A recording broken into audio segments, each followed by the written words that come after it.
يا اخي الدراما شيء بيحرك السوشيال ميديا ويغير الجو ويشعل الاضواء كده، وده اللي عندنا النهارده في دراما حصلت بين صبا شمعة وانس الشايب.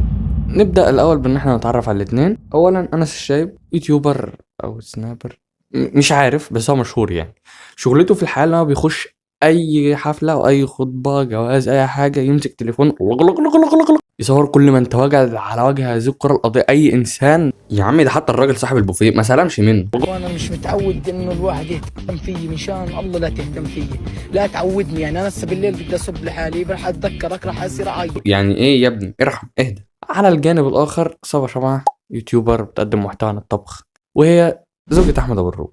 ركز لي في حته زوجة احمد ابو الروب دي عشان هي دي اصلا يعني اللي يعتبر السبب في المشكله يعني. وفي خطبه اسام خد كان انس الشايب مدعو عادي تمام، وصبا كالعاده كما العاده انس الشايب مسك التليفون لق ما سابش حد في حاله. اي ما هو يمشي على قدمين ويدعو انسان جابه في السكه، حتى الراجل اللي شغال في البوفيه جابه. فالراجل دخل بعشم وبتاع على صبا. شوفوا مين لقيت، صبا. هلا والله يا صبا. وربي انا بعد الابتسامه دي هعمل تعويذه الباء والنون اللي هتخليك صغنون وتختفي من الموقف اللعين اللي انت اتحطيت فيه ده. مبروك، صرتي البنت مبسوطه اول درجه، قلت له ممكن اكل تسيبني اكل، يخرب بيت الانبساط يا جدع. يا عم انا لو مكانك هفعل تكنيك النعامه دايركت، مفيش وقت للتفسير، ما فيهاش واحد اتنين، هي اشمط دماغي في الارض وخلصنا، ارض تنشق وتبلعني في مكاني على طول. بعدين وين احمد؟ مسافر يا اخوان. انت لو بس تعرف اسم احمد بروح تعرف ان محتواه كله قايم عن السفر. هو الراجل دخل بعشم تاني مره علشان يصرف الموضوع ويمشي يعني، فاهم؟ جاي لحالها. طب ليش اتجوزت وده جاي لحالك؟ وربي في صوت البقرة القش اللي بتمشي في الحقول دي طلعت في الشاشة كده، ومرة من قدام اللقطة وهي ساكتة ولا حد يتكلم.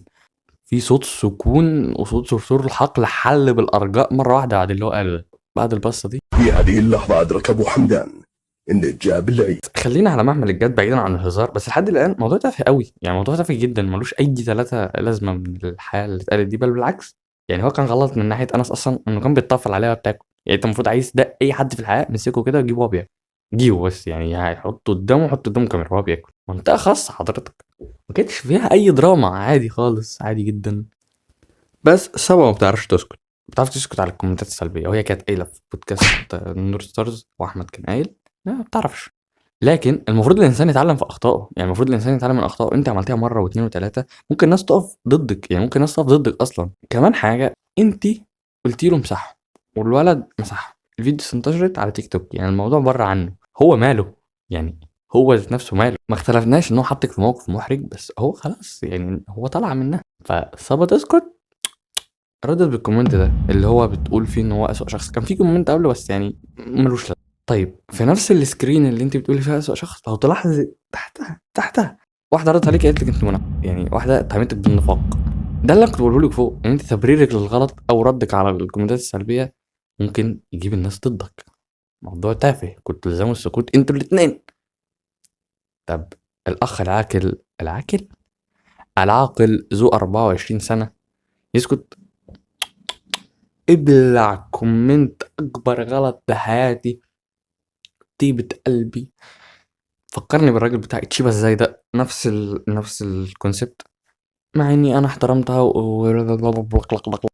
حكت عني كلام، علي كلام وسخ. يا عمي مش لازم كفايه الخرا اللي انت عملته الاول، يعني كفايه انت كنت خريت وطلعت منها، خلاص كفايه يا عمي كفايه، مش لازم تقول كلام وسخ، ممكن تقول هنتني وخلاص بأي حاجه.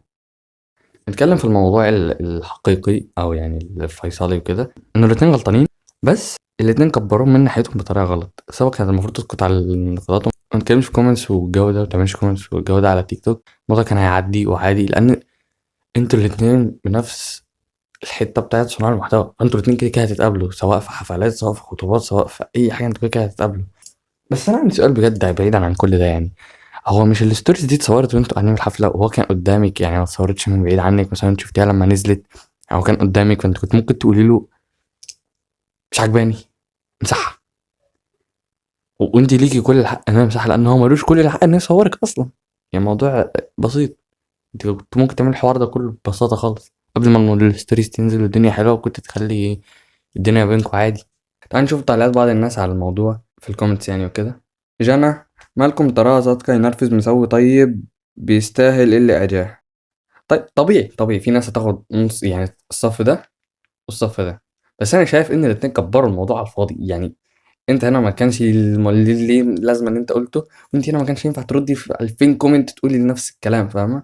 طيب شوف هنا بص بيقولوا ايه، تقيل الدم ومش عارف ايه، وهي مش كده. يعني مش كان صفا مش تقيل الدم، اللي بيسمع صفا شمعة بجد هي مش تقيل الدم، بالعكس يا بنت حبوبه وطيبه قوي، بس هي اللي ظهرت كده للعالم. فان انت اول ما بتشوف كاميرا المفروض بتغير وشك على طول، مش لاجل النفاق، بس انت المفروض بتدي الجزء الطيب منك، لان ما ينفعش تصدر حقيقه غير حقيقتك للناس، وانت صدرت بسبب موقف صغير حقيقة غير حقيقتك. صعبة ما حد عبرها بحفلة وسام لق لق لق لق لق لق لق لق من كتر مشاكل. طيب يا رما، هو اللي عمل مشاكل هي يعني هي مشاكل جوزها، ما اختلفناش، هي مشاكل جوزها، بس هي مالها؟